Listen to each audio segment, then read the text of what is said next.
Hello, my name is Ola, and I'm going to be looking at Evil Dead 2013 Remake, Kill Count by DeadMeat. This was requested by Jared McCulley, Mark Lynn, and Maverick Ortiz. Thank you for the request.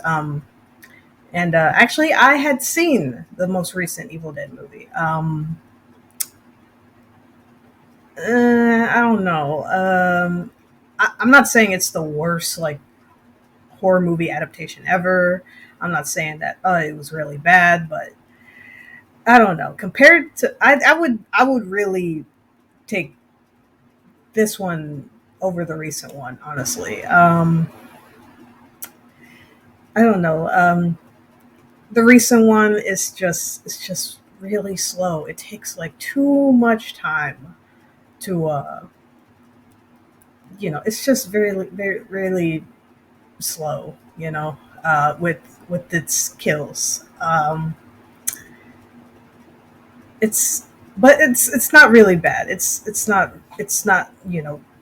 so bad that, like, oh, you can't even watch the movie, or you just hate the movie.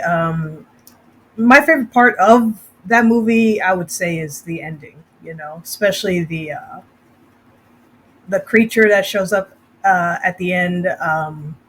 I really don't want to spoil the movie in case if you haven't seen it. I would still suggest you go see it. It's still worth the watch. Um, but honestly, I would pick this one over the recent one that just came out. And Yeah, that's it. And Yeah, let's check this one out. I honestly like I said, I like this one honestly. Um, anyway, yeah, check this out. And if you want to like, comment, subscribe my channel, can if you don't want to, that's fine too. Here we go. Welcome to the Kill Count, where we tally up the victims in all our favorite horror movies. I'm James A. Janice, and today we're looking at the kind of reboot of Evil Dead, released in 2013. I say kind of because director Fede Alvarez, who would go on to make Don't Breathe, has said that this movie takes place 30 years after the original, even though we're seeing a lot of the same things play out all over again. His explanation is that the Necronomicon can somehow influence events and make them reoccur, sort of like history repeating itself, if you will. So yeah, this could be a remake, a sequel, whatever you want really. We already know these movies aren't sticklers for continuity. As you probably know by now, I have a high standard when it comes to remakes. I'm gonna be a little harder on a movie if it's recreating something that's already been created. Sorry not sorry. Luckily, this movie very clearly has a purpose for existing. It takes all the over-the-top gore of the original Evil Dead and plays it completely straight. Like, yeah, that first movie wasn't comedic like the sequels, but it was still pretty campy. This remake though, it's out to scare the piss out of you. Also, bonus points for not trying to have another Ash Williams. Ain't no one can fill out that chin like Bruce Campbell. How many kills will it take for this requel to terrify us? Let's find out and get to them. The movie begins in everyone's favorite haunted woods, where a teenage girl staggers around dripping blood from her hands. But mom always said not to go bleeding in a forest, lest you want a bag over your head and a shotgun butt to the face. That girl should listen to mama. She wakes up bound to a wooden pillar in a room with way too many dead cats for my liking. Poor kitties. An older woman reads aloud from the all-new Necronomicon until a bespectacled fellow steps up and removes the bag from the teenager's head. Daddy? Aw, we got ourselves a family reunion in the woods. That's nice. Except Papa tells his daughter that she killed her mom. That's not nice. And the spectators in the cabin encourage him to save her soul through the only method they know. So he apologizes to his daughter while dousing her in fuel, and as he gets ready to light a match, his extreme measures are validated. You're so loud, you pathetic fuck! The dead-eyed teenager keeps swearing at her pops as she burns there against the pillar, melting down to an Anakin Skywalker condition until her dad finally finishes off the kill and this cold open with a shotgun blast that blows apart her head. Yeah, that is one epic fucking title card. A bunch of beautiful aerial shots show a Jeep driving through a lot of forest and crossing a babbling brook to arrive at its remote location, an old wooden cabin with a work shed that, are we sick of yet after all these movies? Hell no, we ain't sick of this shit. Bring on the Book and the Deadites, man. Driving the Jeep is, sadly, the movie's most boring couple of characters, David Allen and his girlfriend Natalie. They meet with much more interesting peeps, Olivia the nursing student, played by Gotham's Jessica Lucas, and Eric the high school teacher, who was once close close with David, but has since grown distant and bitter. They've all gathered here to help David's sister Mia, currently hanging out on the hood of the abandoned, overgrown classic, and played by Jane Levy of the criminally underrated Suburgatory. She's rocking an MSU sweatshirt and a mean addiction to heroin, which is why everyone has come to this cabin, to witness her ditch the habit down a well and help her get cleaned up cold turkey. And here, Mia, maybe this magnifying glass necklace will help you out. It's done a lot for other characters in the past. The cabin belongs to David and Mia's family, although when they get to the door, it appears as though someone has broken in and left. You just know when they introduce a dog into a freaking horror movie, that dog's gonna die. And I hate that, man. Why they gotta do that, man? Like, no, stop killing dogs, man. What the? Stop. It quite a mess. Probably that damn Sam Raimi. That boy will do all sorts of nonsense to get his movies made. Although they were once close, Mia and David now have a tense relationship, since he wasn't around to help her when their mom died in the hospital. He also wasn't around for the last time Mia tried to clean herself up, as Olivia and Eric tell him out on the porch. On that occasion, she bailed and started using again. But this time, they don't want to let that happen. David, when she breaks, and believe me, she will, we don't want to let her leave. Mia breaks pretty much immediately, because on the very first night, she's a screaming sweaty mess who can't stand an awful smell coming from somewhere inside the cabin. There's something dead, and it reeks. Her dog Grandpa finds where it may be coming from, a bloody hatch in the floor underneath a rug. The boys head down there, and of course there's a back room to explore, but sadly, no Freddy Krueger claws hanging on the wall this time. The back room ends up being that place from the cold open, full of poor dead kitties hanging in there, and the funeral pyre of that teenage deadite. The centerpiece of it all, of course, is a scary book wrapped in a garbage bag and barbed wire. Naturally, they bring it upstairs and lay it to rest on their shotgun table. Eric is the most intrigued by the new lit, even though he recognizes the witchy setting in which it was found. Still, he just can't help himself from freeing it of its restraints, and once he does, we've got ourselves a stitched up fleshy Book of the Dead. No face in it this time through, but you know, never judge a Book of the Dead by its cover. Besides, it's what's on the inside that counts, and on the inside is a message that Eric promptly ignores, as well as some neat illustrations and some hidden words that Eric is able to uncover through science. Although another warning in the book says not to say these words, he fucking does, of course, and that gives us a first-person evil spirit in the woods that finds Mia and flashes something so evil at her that she winds up puking on the ground. And her little bout of cabin sickness is the least of her problems too. Is this some more? Yeah, that's gonna send you packing whether you've got withdrawals or not. But Olivia's not willing to grant Mia bail, since the last time she ran out on recovery, she wound up ODing so bad that she legally died for a little bit. When David sides with Olivia and Eric, Mia rips up the magnifying glass necklace strap and takes the keys to leave on her own. Oh, and hey, Natalie's in the back on the porch there. I almost forgot she was even at the cabin. Mia's hatchback flight through the rain is stopped by an unmarked demon X thing that sends her flying off the road and crashing into a watery ditch. When she comes to, she finds the car totally wrecked and a swamp demon totally scary. She takes off, pursued by a first-person evil spirit, until she winds up with tree branches and vines wrapped around her limbs. It's another familiar sight, and just a heads up, we're gonna get more Evil Dead 1 here than Evil Dead 2. Apparently, the scene wasn't in the initial screenplay that Alvarez co-wrote with Rodo Sayagues, but then an unnamed producer, probably Robert Tapper, told them that they needed to include the iconic scene in their remake. Things are a little different this time through, because while the vines and tree branches hold Mia in place, a Samara-esque demon girl appears in front of her and has a bit of her own cabin fever, puking up a real nasty, I don't know, evil tentacle, I guess, that slithers over to Mia and up her legs. Mia and the entity share a scream. David and Olivia find Mia and take her back to the cabin, where they dismiss her story as hallucinations from withdrawal and an attempt to manipulate them into letting her go. From now on, she is going to do whatever it takes to get out of here. I do like that this movie offers a strong justification as to why they don't want to leave the cabin and why they don't believe the first victim. It's simple but effective, and it's why David refuses to take Mia back home even after she begs him with the most scared face I've ever seen on a human being. It's okay, Mia. I don't think there's actually anything in this cabin that'll... Oh dear God! Eric takes to further studying the Necronomicon, probably because he's a high school teacher and just wants to read something other than Catcher in the Rye for once. Meanwhile, David finds Grandpa Dog dead and bloody beneath the work shed, and seeing a gory hammer nearby, assumes that his junkie sister is the canine-killing culprit. He charges into the cabin, where Mia's taking a shower, but instead of getting grilled by her brother about a dead dog, she boils herself by turning up the heat and scalding a whole bunch of her skin off. Does your new favorite book say anything about that, Eric? Oh, yep, here it is, Chapter 6, The Old Vicarious. Ferris maneuver. David finally tries to drive his scalded, puking sister back to civilization, but he has to stop the Jeep when he finds the road out of there flooded. I mean, the sign warned you, dude. It's right there. Everyone is getting rightfully worried, even though David tries to assuage their concerns. Everything's gonna be fine. Everything's gonna be fine. Everything's gonna be fine. I don't know if you'd noticed this, but nothing has been fine. Yeah, Eric's not a believer, and looks like the evidence is on his side, since Mia walks into the room, twitching all kinds of crazy and holding a goddamn shotgun. She shoots it right past David's head, which I guess serves as an invitation for an evil spirit to break down the door and come into the cabin. We're treated to a cameo sound clip of Cheryl from the original Evil Dead, with Mia adding her own personalized punctuation.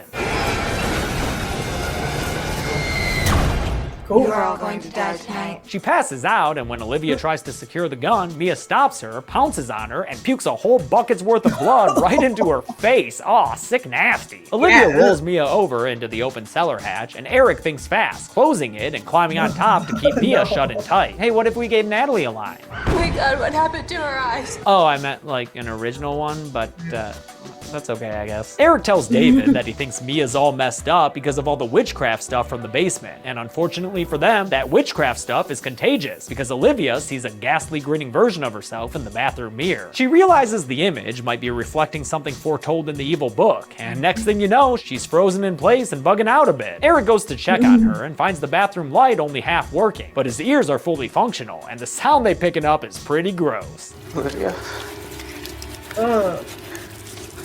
Turns out that's what it I don't sounds like like it. when someone saws their own face off. Holy shit, Olivia. When'd you start doing bath salts? Olivia is now possessed enough to cut off her own cheek, and according to our rules with this series, that means another one for the count. Dead-eyed Olivia attacks the prone Eric and really messes him up good, stabbing him in the chest and beating at his face with a syringe. Good thing you opted for the extra strength glasses there, dude. When Olivia crawls towards him, ready to stab him some more, Eric grabs a broken piece of porcelain and smashes her head over and over until she's no longer moving. It may not be a proper dismemberment or anything, but this does kill the dead-eyed Olivia. Again, different movie, different rules, I guess. David tends to Eric's wounds in the work shed with, wait, what's her name again? Natalie? It doesn't matter. Go on and get. As David patches him up, Eric confesses that he probably brought this all about by reading from the book.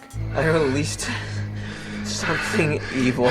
Yeah, you fucking think, dude? Yeah, think, Inside the dude. cabin, Honestly. Natalie hears Mia crying and sounding normal in a classic Deadeye ruse that successfully draws the bland nothing character down the stairs to help her. That's when Mia breaks bad, and although Natalie tries to escape, she's pulled back underground and slammed shut inside. Mia creeps up on Natalie, who tries to grab a box cutter to defend herself with. And that gives us this movie's most memorable moment, when Mia treats that blade like a push pop and licks the edge of it, splitting her tongue in half. The forked-tongued Mia then shares a bloody French kiss with Natalie, and even though David comes and rescues his girlfriend from the cellar, we know it's probably too late for her. They chain and nail the cellar door shut and have a good cry sesh on the floor together, while Eric tries to end this misadventure by burning the Book of the Dead. It doesn't work though, because like obviously a book from hell is gonna be pretty flame retardant. That durable Naturum de Monto has a lot of conflicting info inside, but all of it does point to one especially evil being. Evil entity, taker of souls. And the world's best birthday party planner. He's got a cake and a candle on his head all ready to go. This entity needs to claim 5 human souls before it can successfully rise from hell. So I guess it's convenient that 5 idiot teens just happen to roll into its neighborhood. In the kitchen, Natalie examines a bite wound Mia left on her hand, which festers and spreads corruption all the way up her arm. And to make things worse, Natalie's got an audience for this arm-enveloping affair. Motherfuck, man. When did Tessa Altman get so scary? Convinced that her hand is a lost cause, Natalie grabs an electric carver from the ground and, to her credit, does what needs to be done. She saws right on in until the bone breaks and the lights go out. Hot damn, this movie don't fuck around. Are you happy with yourself, Mia? Oh, yeah, I guess you are. David duct tapes Natalie's stump, and then it's back to the book, which Eric says makes one thing clear. In order to stop this, the possessed must be cleansed. And apparently, there are 3 ways to cleanse the evilly afflicted: a live burial, complete bodily dismemberment, and that old witch standard, clean and simple immolation. David's understandably reluctant to go with any of these options when it comes to his sister dearest, so Eric resolves to take care of it himself. Not if Deadite Natalie has anything to say about it though. Yep, the amputation didn't work, and Natalie instead decided to cosplay as John Ritter from Bride of Chucky by shooting herself in the face with a nail gun. In fact, she found the experience so enjoyable, she thinks the Sorry. There you go. Yeah, holy. crap, man. They totally decided to just go off the rails, man. Just like, oh, with the whole, you know, girl cutting her arm off and the freaking, she looking like Pinhead. What the freak? And, yeah, it's insane. Also, that part of that girl beating that guy in the head and like his glasses protecting his face, that is complete bull, man. I cannot tell you how many times my glasses have easily broken, all from a fall uh, or or just because I accidentally slept with them on last night. Like, that is complete bull. As someone who wears glasses, I can tell you that is complete bull. That dude would have lost his freaking eye, maybe like half of his face. Like, hell no, dude. It's complete bull. Yeah, and that whole like, you know, with the freaking fork tongue, just like, they just go completely insane towards the end of this movie, man. Uh, it's just insane. Anyway, yeah. And it only goes more crazy from here.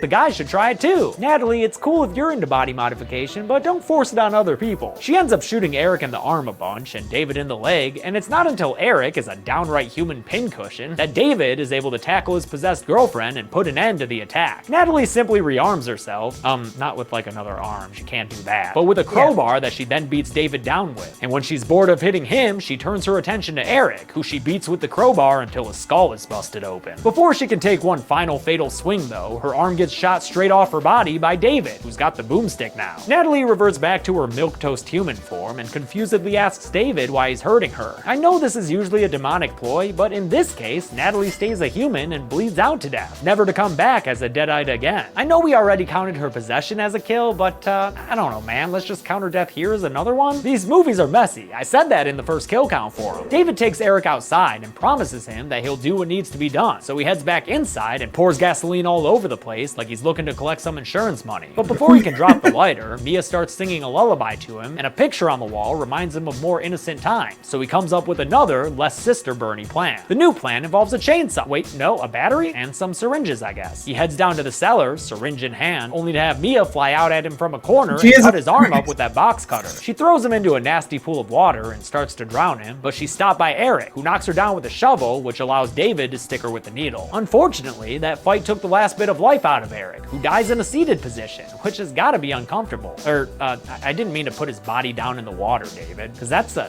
downright disrespectful, dude. It's gonna get moldy. David takes Mia out to a grave he dug and buries her next to a burning tree that was struck by lightning. She's not ready to be put down for a nap, though, and wakes up acting like a regular human being, begging David for help. He doesn't fall for that old trick and instead keeps on shoveling, not stopping to cry about it until the dirt is level and he can't hear the deadite no mo. Fun fact, they actually buried Jane Levy underground for this scene, so actor Shiloh Fernandez could be more emotional and urgent during it. When the burning tree goes out, David takes it as a sign that the medicine has run its course, so he digs his sister back up quickly, since again, she was actually buried down there, and uses the battery device he rigged up in the shed to stab her in the chest and try to zap her back to life. It doesn't appear to work at first, and David laments the loss of his loved one, but y'all know how movies work by now, of course she's gonna come back. Besides, I never put her on the count. That should have been a deadite giveaway. Mia comes back from the deadite and is legitimately free of her possession. So is this a happy ending to our story?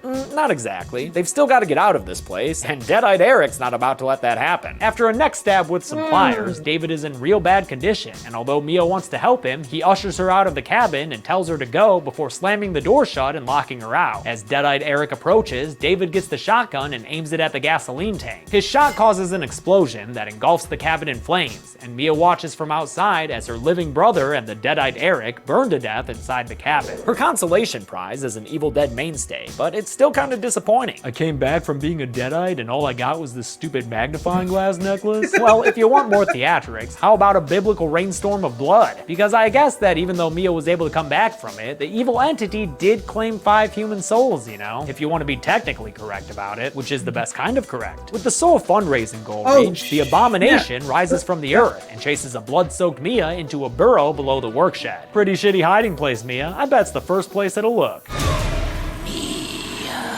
Told you so. Mia crawls into the work shed and finally brings the chainsaw properly into this movie. As she tries to get it started from behind a wall, she faces a bunch of scary machete stabs, a couple of which slice into her skin. Mia gets away by breaking out through the wall of the work shed and hides behind the Jeep as the Abomination comes out to get her. Beneath the vehicle, she finally gets the chainsaw going, and she uses it to cut the Abomination's leg off and get it to the ground. In response, the Abomination straight flips the Jeep onto Mia's hand, crushing it and pinning her to the ground. But Mia's had enough of this shit, and unable to reach the chainsaw from her position, simply musters up the will and the fortitude to pull her arm out from underneath the car, leaving her hand behind as collateral. The Abomination crawls over to Mia, not realizing that our final girl has grown into an Ash-like kick-ass quipper. I will feast on your soul. Feast on this motherfucker! With that, Mia saws into the Abomination's head, and I'm sorry y'all, but this public version on YouTube can't even begin to show the brutality of this kill, so I'll just give you some discreet close-ups. The Abomination's zipper-looking corpse sinks into the bloody muddy earth, and with the evil being vanquished, the sky clears up, and Mia's finally able to wear that magnifying glass necklace in peace. The sun is rising, and humanity is saved, so you can go ahead and close that Book of the Dead. Oh, and after one last severe title card, the movie ends with a post-credit cameo from Mr. Bubba Hotep himself. Groovy. Good lord, does it even matter how many kills there were when we had gore that crazy intense? Of course it does. We all about them analytics, baby. Let's get to the numbers. Right after I look at ants and stuff. Oh, what interesting fine print. And what is that, an atom? I counted 9 possessions / deaths / whatever in this movie. The victims included 2 women who got possessed, 2 dudes who died human, 3 lady deadites slain, 1 dude deadite blown up, oh, and the Abomination, which is a genderless evil being.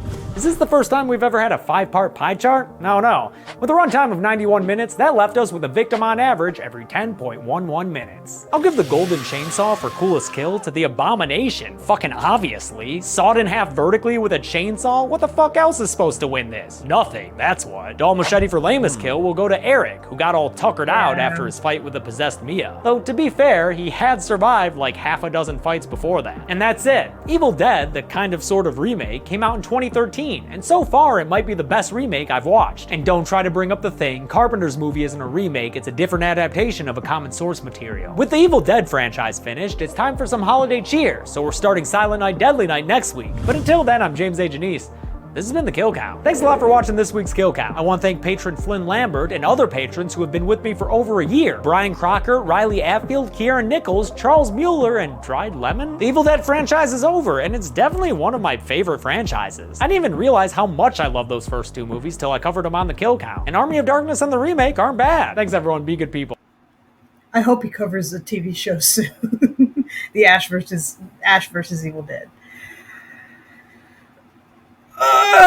Honestly, yeah, like I said, I'm not really a big fan of the new Evil Dead movie, the one that recently came out. I think it would have been better if it was like, Mia and Ash meeting and they team up together, kill some deadites. I think that would have been better in my book. But still, like all the goriness and the horror, and like I said, the ending was pretty cool. But like I said, I still love this remake more than the new one that just came out, that Evil Dead Rise. I can't wait to see James cover that one and get his take on it. It like the way how they came across the Book of the Dead in that one, like it's just so stupid. Like, it could have been avoided. Like, all that stuff that happened could have been avoided if that person had just left that book alone. Like, I don't know, man. Let me know what you think. Do you like the new Evil Dead Rise movie? What do you think of this one? And also, did you catch that Bruce Campbell cameo in the new one? I know I didn't the first time. Second time I watched it, I did catch it. Anyway, yeah, that's it. That's my reaction to Evil Dead 2013 remake Kill Count by DeadMeat. And everyone take care of yourselves, each other, and I'll see you in the next one. Bye.